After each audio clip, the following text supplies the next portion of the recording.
All right, back here on Locked On Ravens and Locked On Broncos. Kevin Ostreicher and Sarah Benjer still rocking out with you here, talking a little Ravens-Broncos Week 9 matchup. Just as a reminder that this crossover Thursday episode is brought to you by PrizePicks. Go to prizepicks.com/LockedOnNFL. Use code all lowercase LockedOnNFL to win $50 instantly when you play $5. All right, Sarah, let's get into some predictions. There we go. Let's get into some predictions for this, but let's start off first with some keys to victory. So you're the away team. I'll give it to you first. What are 3 things that Denver has to do in order to win this game?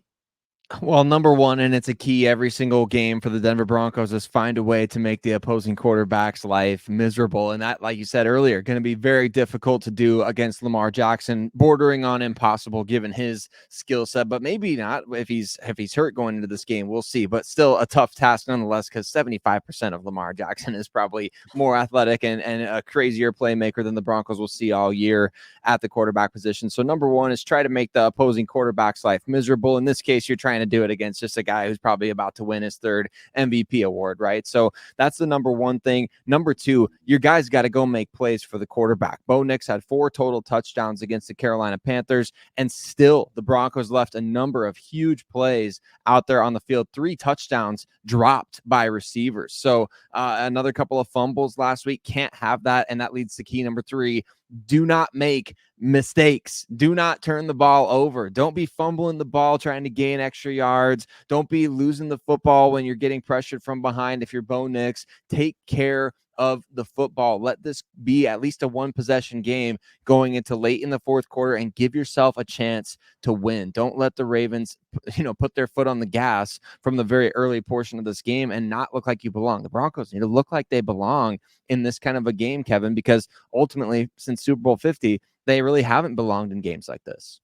Yeah, and I think for a Denver team, I like your analogy of playing with house money. And it's not saying that Denver, everyone they're just a fun little team and, they're really not this. No, they're a good team. Like, this is a good Denver team that is exceeding all expectations this season. But I like that Denver plays free, and at least it looks like they've been doing that for the majority of the season. On the Baltimore side of things, I think there is a little bit of pressure because of the expectations that they have and the way that they lost to the Browns. So the first thing for the Ravens is just do the little things. Do the little things. And by that, I mean, obviously catch interceptions or just passes when they are in your hands. Penalties have been an issue for the Ravens throughout the majority of the season. And that's another thing where a big penalty can absolutely stall out a drive. And we've seen that multiple times for the Ravens this season. It has cost them in big moments. And again, it's almost like they beat themselves in a lot of different games. They certainly did it on Sunday against Cleveland. Not that Cleveland didn't go out there and play hard and do enough to win. They obviously did. But the Ravens made mistake after mistake after mistake. So if you do the little things, mistakes are less likely to come to you. And so that's the first thing for the Ravens. Number 2, I would say don't go too far away from who you are. I know that a lot of Ravens fans are upset with the way that Derrick Henry was utilized on Sunday, only 11 carries in that Week 8 game against Cleveland. Cleveland was stacking up the box and making sure that if the Ravens did run with Derrick Henry, it was going to be a lot more difficult. But if you are shown that looks, something that Baltimore did against the Commanders, for example, is the Commanders sold out everything to stop that run. And Baltimore used play action so perfectly in that game because if you're going to put 7 or 8 in the box, you just use play action, draw those guys in, and then you can plop it over their heads to the tight ends. You can go one-on-one with the wide receivers. So we saw against Cleveland, Todd Monken got super cute with the offense. 4th and 1 early. You have Lamar Jackson and Derrick Henry. You put Lamar Jackson out wide and have Derrick Henry run a wildcat play. That just takes away the element of Lamar Jackson because you always have to account for him. And on that play, Cleveland didn't. You have a 3rd and 1 in a key moment in the game, and you put your 3rd-string tight end, Charlie Kohler, under center, and all of a sudden it's like, oh, okay. And then he false starts, and it's 3rd and 6 all of a sudden. So just stick to what you are and stick to what you know has gotten you there. That's number 2. Don't get too cute with the entire thing. And then finally, how the Ravens are going to win this game is their defense has to bounce back, particularly the pass rush in the secondary. It's as simple as that. You have to get pressure on Bo Nix, make him uncomfortable, speed up that internal clock for a young player. That will help the Ravens force turnover-worthy throws. Now, will they actually be turnovers? We will see. The Ravens apparently had all their defensive backs after practice on Wednesday at the Jugs machine, they were putting in extra work, rightfully so, after the display we saw against the Browns. But man, this feels like a game with Denver's defense and Baltimore's offense. Like, that's the matchup I'm just so looking forward to. It's it's like the immovable object you got, and then you got the unstoppable force. Like, which one is going to come out on top between those two? I'm super pumped for it. And I think this game, Sayer, could be one that comes down to the wire and might be a bit better of a game than some people are thinking it could be right now.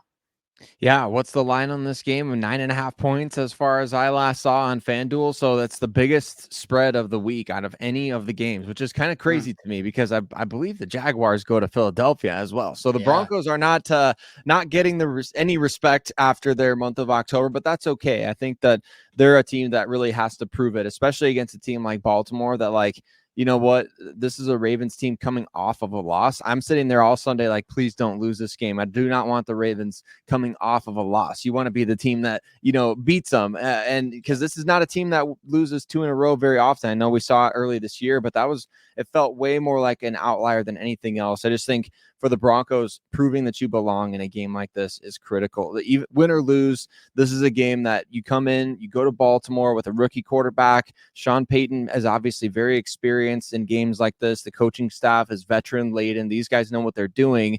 Can these young players go out and execute, or will the moment be too big for them? Can they prove that they belong in games like this in January? Hopefully this year, as the Broncos currently the 5th seed in the AFC, but a lot at stake here, obviously, against a team in the Ravens. It's also competing right now for one of those top seeds in the AFC as well. Yeah. Is Tyler Beatty coming back this week? Do you know? No word on Tyler Bidet now, apparently, which is Bidet. we all found that out in his breakout game against the Buccaneers. We found out that he pronounces it Bidet now, but he wasn't. There was no report as of Wednesday's practice of whether or not he was coming back, so he should be eligible. But it was a pretty scary injury that he suffered against the New York Jets. So I wouldn't be shocked, especially with the Broncos having their top 3 of Javonte Williams, Jaleel McLaughlin, Audric Estime's out there. I wouldn't be surprised if Bidet gets another week or 2. All right. Well, I brought it up because if he does come back, maybe no revenge games, please, from the Ravens side of things. Tyler Bidet and Ben Powers is another guy who signed over there. Big money deal for Ben. How's he been doing over there? He's been great. He's been doing really well. That whole offensive line has been killing it, and he's a huge part of that. Playing next to Garrett Bowles, he's really helped solidify that interior, which has been just kind of locking things down. So we love having him. He's been a huge help for a team that can't draft and develop those guys as well as the Ravens have through the years. Yeah, he earned that money 100% after the year he had in Baltimore, and I'm glad for him that he's been able to parlay that into a nice little Denver stint so far. But Sarah, should be a really good game on Sunday, and I think that for these two teams, both at 5-3, both in the playoff hunt, man, a lot of implications in this game. Because, by the way, if Baltimore loses, they will have 4 AFC losses through 9 weeks, which you don't want to have that. That's not great, especially when it comes down to actually playoff time and getting seeding for the postseason.